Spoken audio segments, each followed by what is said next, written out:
Alors, il est midi passé. Nous sommes dans un petit coin de Provence, dans le haut du Var. Alors, il faut comprendre que le Var, c'est un département qui s'étale. Il y a la côte varoise, il y a le moyen Var, si on peut l'appeler comme ça, et puis il y a le Haut-Var. Et là, nous sommes sur le territoire du Haut-Var, et ce territoire, le canton de Coms, est séparé du reste du département par le camp militaire du plateau de Cornjuers.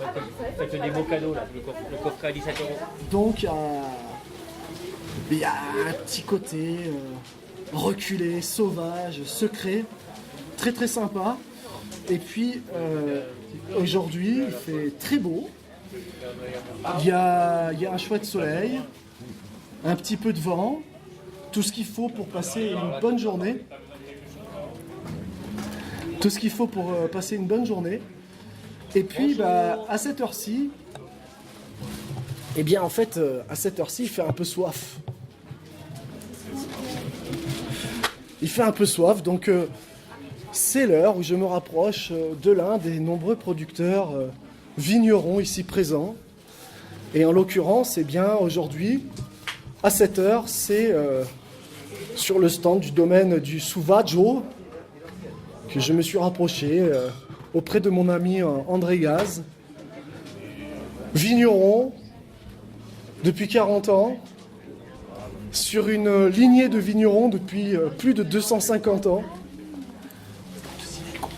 Alors il chuchote, parce qu'en fait, André, il a plein de connaissances, il parle super volontiers, mais devant la technologie, d'un coup, devant la technologie, il n'ose plus parler normalement. André, tu peux parler, le micro ne te volera pas, ne te mangera pas. Alors, allez, on va goûter comme il est. On va goûter pour voir si ce rosé est comme l'autre fois. Alors pourquoi ne serait-il pas comme l'autre fois? C'est quoi la spécificité de ce vin? C'est qu'il n'a pas fini de fermenter et que toutes les semaines il change, voilà. Alors André, moi j'aime beaucoup ce qu'il fait parce que je considère que c'est un vigneron artiste dans le bon sens du terme. Parfois artiste ça veut dire ouais l'artiste c'est l'original. Là pour moi c'est pas ça que ça veut dire. C'est le créateur. C'est le créateur que j'aime. C'est celui qui va travailler la matière, qui aime le vin, qui aime le bon vin, qui connaît parfaitement le vin et qui va tenter des expériences et qui va nous amener dans des zones de goût improbables et absolument remarquables. Et je vous invite à vraiment découvrir ces vins parce que chaque année, ils sont particuliers et chaque année, ils nous surprennent dans le bon sens. Et c'est ça qui est bien, parce que des fois, il y en a qui font des expériences et puis c'est pas trop ça. Mais là, en l'occurrence, donc, on est sur un... C'est possible, non? Oui. Oui. Là, on est donc sur un vin qui est en train de fermenter en bouteille. Et donc, à peu près à chaque marché, on est en train de le goûter pour voir l'évolution de son goût. Et c'est un véritable régal, puisque pendant que la fermentation est en cours, il y a un côté pétillant dans ce vin qui est absolument délicieux. Allez, je goûte. C'est pour ça que...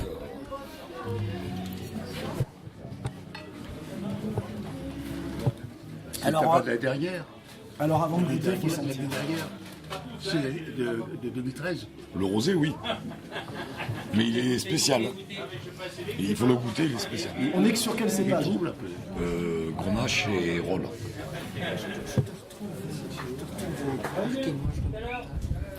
D'accord. Moi, je me régale. Ça dit quoi? Je me régale. Je me régale parce qu'il est fruité, ton vin. J'aime bien, il est frais. Attends, oui, t'es coupé là. Non, allez-y. Hein, Et puis il est pétillant. Il y a ce Il pétillant, moi j'adore. fermenté, donc il y a un gompe de sucre dedans. Il est sucré, le vin. Oui, il est curieux. Et il est pétillant. Un peu. Mais oui. Voilà. Donc, Il est un peu trouble. et à ça, trouble, c'est normal, il n'a pas fini. Voilà, la robe est un peu trouble, ce qui surprend au début, puisqu'il est en cours de fermentation, mais alors, En fin de fermentation. il est en fin de fermentation. Pourquoi au démarrage, il serait pas aussi trouble? Et on y verrait pas à travers. Oh, ah ouais, d'accord, c'est pire encore, quoi. Ouais. C'est curieux, oui. Mais alors, ça va évoluer comment? Je sais pas. La nature. En tout cas, pour l'heure, il est excellent. J'espère bien. Voilà. Il a son degré alcoolique, quoi, il a quoi, 13? Ouais, 13. Ouais. On est sur un degré de 13. Et il y a ce fameux pétillant. Moi, je vous invite à goûter. Moi, je vais prendre une bouteille. Allez, Mais je vois 2011, 2013. 2013. Oui. Voilà. Le 2011, c'est le blanc, là. Oui. Moi je monte parce qu'on peut passer une petite graine plus haut. Où ça? Ah bon, bah, je te rejoins alors.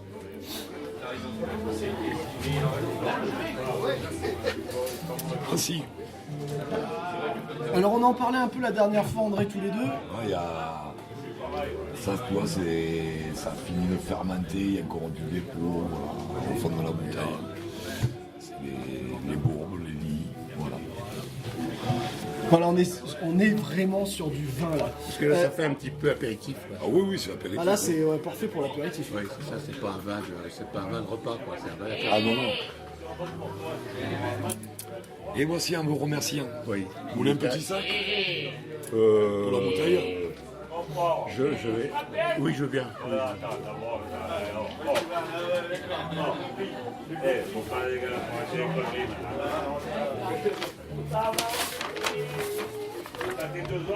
Ce sera plus facile à porter. Et voilà. Allez, bonne journée. Alors, c'est assez cocasse de rencontrer un vigneron qui va prendre le risque sur une cuvée de se lancer sur un vin évolutif, finalement. Pourquoi tu fais ces choix-là? Qu'est-ce qui t'anime? Voilà, je veux dire, c'est quand même un enjeu important, on a un enjeu commercial, etc. Et toi, chaque année, tu nous surprends avec une cuvée qui va avoir sa caractéristique. Qu'est-ce qui fait que, je sais pas, je sors le cliché, mais que le matin tu te lèves et tu te dis, tiens, cette année je pars là-dessus? C'est pas que le matin je me lève et cette année je pars là-dessus. Non, c'était le cliché justement, Oui, oui. Raconte-nous la réalité. La réalité, elle est toute simple, c'est que lorsque je décide de la date de mes vendanges et que je récolte mes raisins, je les goûte, je les presse, et selon ce qui sort, je pars sur certaines choses ou sur d'autres choses. C'est tout. Mais je ne suis pas dans la logique, dans la philosophie de sortir un vin identique toutes les années avec des produits autorisés, même en agriculture biologique, de faire une alchimie, quoi. Donc je laisse faire la nature et en fonction de ce qu'il y a sur la vigne, je fais avec. C'est moi qui subis, c'est pas moi qui le commande. Voilà. Et j'essaye de m'adapter pour garder cet esprit naturel de ce que le raisin a bien voulu faire l'année écoulée, quoi. La vigne. Elle m'a sorti ça, donc moi, c'est à moi d'interpréter, de continuer dans ce sens-là, du meilleur côté possible. Voilà. Ouais, on est vraiment dans tu t'adaptes à la nature au lieu d'adapter la nature à toi, quoi. Oui, voilà. Ça, moi je trouve ça génial et c'est vrai que du coup, quand on vient chez toi, on sait que chaque année, voilà, le vin peut avoir un goût différent du fait que la nature chaque année est différente, quoi. Oui, la nature est différente par rapport au climat, par rapport au taux de pluviométrie, par rapport à l'ensoleillement, par rapport à ma façon de travailler d'une année sur l'autre. Je ne fais pas forcément les mêmes choses pour la culture. Donc le raisin est différent chaque année comme un fruit, comme un légume. Voilà. Et donc je m'adapte à ça pour sortir les produits et j'essaye de suivre cette logique de ce que m'a imposé la nature chaque année. Donc là, justement, par exemple, ce vin qui cette année sort très fruité, très pétillant sur le rosé, tu te plais à dire qu'on ne sait pas comment ça va évoluer. Au jour d'aujourd'hui, c'est absolument délicieux. Est-ce que tu as quand même une idée derrière la tête vers l'idée finale, ou est-ce que vraiment tu nages dans l'inconnu? Je nage quand même un peu dans l'inconnu. Après le produit final, je me dis qu'il garde ce goût de fruit.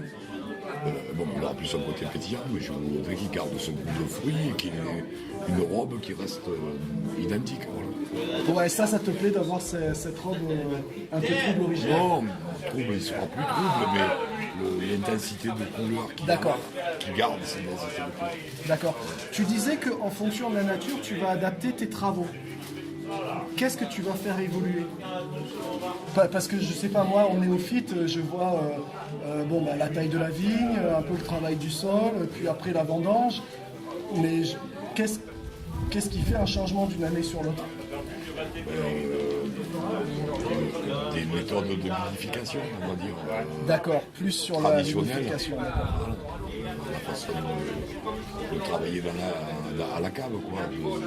Sur des cuvaisons longues, courtes, rapides, sur des pressurages lents, plus rapides, obtenir plus de jus, moins de jus, voilà. Ça, je le vois quand j'y suis, quoi. Quand tu goûtes, c'est vraiment au goût. Au goût et les odeurs qui me viennent au nez quand je suis dans la cave, quoi. Comme un artiste devant sa toile, en fonction de la lumière du ciel et tout ça, voilà, c'est pareil. Et tout en respectant les cycles naturels de la lune. Voilà. C'est pour ça que des fois, mes cuvées mettent tant de temps à voir le jour, parce qu'il y a des années où c'est facile. Et des années où c'est vraiment, vraiment compliqué. Ah ouais, c'est-à-dire qu'est-ce qui va rendre ça compliqué? Il y a des années où on peut rater un vin, où on peut avoir du mal à faire un bon vin? Oui. Par comme 2013, bon, le rosé là c'est 2013, mais le rouge qui va sortir dans un an ou deux en 2013, ce ne sera pas ça, quoi. Parce que ça a été une très très mauvaise année, pluvieuse, vendange altérée. Donc pour arriver à sortir un produit qui tient la route, il y a beaucoup de déchets, on va dire. Voilà. Est-ce que tu as des... Enfin, j'imagine que tu as des points de repère. Est-ce que tu pourrais nous donner un point de repère pour quelqu'un qui n'a pas l'habitude de ton travail au niveau de la vinification? Est-ce que tu pourrais nous donner un point de repère qui, toi, t'aide à te dire, tiens là, je vais plutôt faire une vinification courte ou une vinification longue ou tel type Le goût et les arômes, voilà. Après un petit peu d'analyse chimique des vins, quoi, quand même, un minimum. Voilà. D'accord, et tu fais une analyse chimique, tu vois ce qu'il y a, tu goûtes, tu as les arômes et tout ça va t'aider à définir. Voilà, un vin que ça peut arriver, ça m'est arrivé l'année dernière, un raisin qui est déjà très altéré quand on l'incume, avec une acidité volatile très haute déjà. On sait très bien que si on le fait s'éterniser dans la cuve, ça va partir en brioche. Voilà. Donc il faut aller vite. Et tu as combien de vins différents et ton domaine couvre à peu près combien d'hectares? Mon domaine il fait 6 hectares. D'accord. Et j'essaye en principe de faire 2 cuvées de rouge différentes et une cuvée de rosé, une cuvée de blanc ou 2 cuvées de blanc. Voilà. Et tu joues sur quel cépage en fonction des couleurs?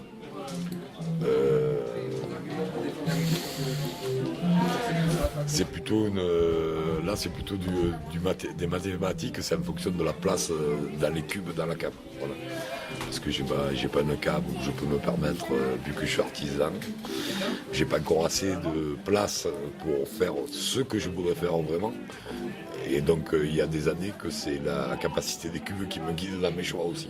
Voilà. C'est-à-dire, dans tes vignes, tu as différents cépages. Oui. Tu as quel cépage? Alors on va commencer par le plus important, le Grenache. Après il y a de la Syrah, il y a du Cinsault, il y a du Merlot et du Bourgogne. Ça pour les rouges et les rosés. Et pour les blancs, j'ai de la Clairette, du Rolle et du Viognier. Voilà. Et du, pardon? Du Viognier. Viognier. Oui. Le rôle. Non, Viognier, c'est Ah oui, cépage. c'est quoi l'autre nom du rôle? Vermentino. Voilà, Vermentino et Viognier. Et alors, ok, maintenant qu'on a les cépages, en fait, tu n'as pas assez de cuves pour séparer chaque cépage. C'est quoi le... Oui, ma cave est petite et je compte en faire une autre, mais donc des fois, pour le logement, il faudrait que j'ai beaucoup plus de cubes pour faire vraiment ce que je veux. Mais j'estime que quand même, c'est déjà bien. Voilà. Donc là, du coup, par nécessité et en même temps par des choix, Oui. tu vas mélanger directement certains cépages dans telle de cuve, suite. etc. C'est ça? Voilà, je mélange de suite. Mais par expérience aussi, depuis quelques années, ça m'a permis d'avoir des vins que vous connaissez. Voilà. Et idéalement, tu aurais voulu avoir une cuve par cépage pour pouvoir chacun les... Oui, idéalement, oui. D'accord. On a hâte. on a hâte. Alors, la question classique qui me plaît de poser, c'est pourquoi tu... Enfin, peut-être Serre-Monsieur, on peut faire une petite pause, moi je vais me délecter. Blanc, Alors, ma femme rosée. il faut le goûter parce qu'il est spécial. Alors, Il est spécial. je te laisse me guider. Vous avez l'habitude de... Moi, on a des chambres d'hôtes ici. Mais avec André. Non. Alors oui, on va préciser, mais, vous avez des chambres d'hôtes à Trigance, qui s'appellent... Les vignes de la Tour Saint-Blaise. Voilà, comme ça on en profite pour faire la pub. Et c'est la première fois que vous consommez les vins d'André. Ouais. Alors? Il est exceptionnel. Il est fruité. Il est voilà. Et en même temps, il y a de l'alcool. C'est vraiment, c'est très très bon. Bravo. Ah vraiment. Tu es un artiste André, hein, mais dans le bon sens du terme. Ouais, c'est en même temps, tu sais, je sais pas si ça va te faire un compliment, mais moi j'ai bu ce type de vin du côté de Perpignan dans les Corbières, tu vois, plus bas, tu vois, où ils ont un, comment on appelle ça, une spécialité au-dessus de Coulours, tu vois, et c'est vraiment, ah ouais, ça rappelle vraiment ça, quoi. C'est exceptionnel, hein, franchement, c'est super bon. Et là, il y a eu 3-4 pages qui ont été faites il y a un journal de cuisine qui est hyper sympa là, qu'on a reçu, où ils vendent justement le rosé. Parce que le rosé, c'est un vin, quoi. Faut qu'on appelle ça un vin. Je veux dire, en général, les gens, quand ils ont un petit verre de rosé, c'est un truc... c'est un peu galvaudé, le rosé. Ça, c'est un vin. Ça, c'est un vin. Et c'est vrai que le rosé est un apéritif connu, comme dans certains lieux on va boire le ricard ou le pastis. On va dire un rosé, mais le rosé c'est du vin, et le rosé il y a 10 000 rosés, enfin et encore 10 000, c'est bien Mais petit ça, comme c'est- nombre. Et ça il faut fait- se rendre compte, voilà, Ça qu'il y a- fait il y a plein de plaisir, rosés ça fait plaisir de payer pour ça, quoi. Ah, d'accord, c'est vrai, je suis tout à fait d'accord, mais je suis un grand adepte aussi. En plus, on sait où ça va, quoi. Exactement, en vente directe, chez un petit vigneron, enfin un vigneron normal en fait, c'est qu'il y a tellement de grosses structures que Oui, dès que c'est en dessous de 25 voire 100 Moi, je te hectares, on dit demanderai c'est petit, mais... 6. 6. Il est exceptionnel. Goûtez-le, je vous jure. Avec un maillot comme ça, vous êtes obligé de le goûter. Non, c'est pas la peine. Ça déconne. Le maillot est un maillot du RCT. Ah, c'est une club de tout le monde. Tiens, Là, il est exceptionnel. ça c'est à toi. Ouais, oh putain, t'as raison. Alors,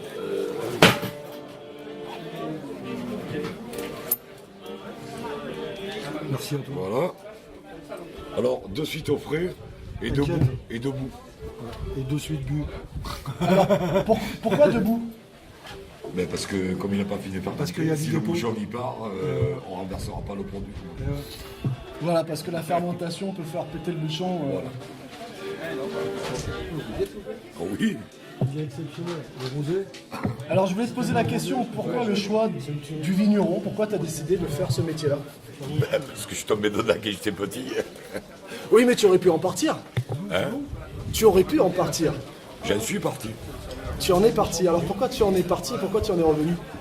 J'en suis parti parce que la coopérative chez moi avait fermé et je suis allé faire ma bosse ailleurs quand même. Toujours dans la vigne? Non, D'accord. non. Et après, bon, les aléas de la vie ont fait que, vu que j'avais toujours gardé le domaine plus ou moins à l'abandon, ben, j'ai recommencé. Puis voilà.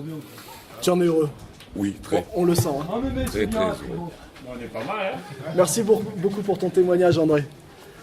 Allez, je vous invite à découvrir le domaine du Sauvageau et mention spéciale sur ce rosé millésimé 2013, très fruité et avec ce petit pétillant grâce à la fermentation en cours. Voilà, je pense que il faut le boire maintenant pour profiter de ce pétillant. Et je suis comme André, j'espère comme lui qu'à l'issue de la fermentation, il gardera ce goût fruité. En tout cas, c'est un régal. Allez, on continue sur ce marché des producteurs de pays ici, en direct de Trigance. Nous sommes dans le Haut-du-Var, en plein cœur de la Provence.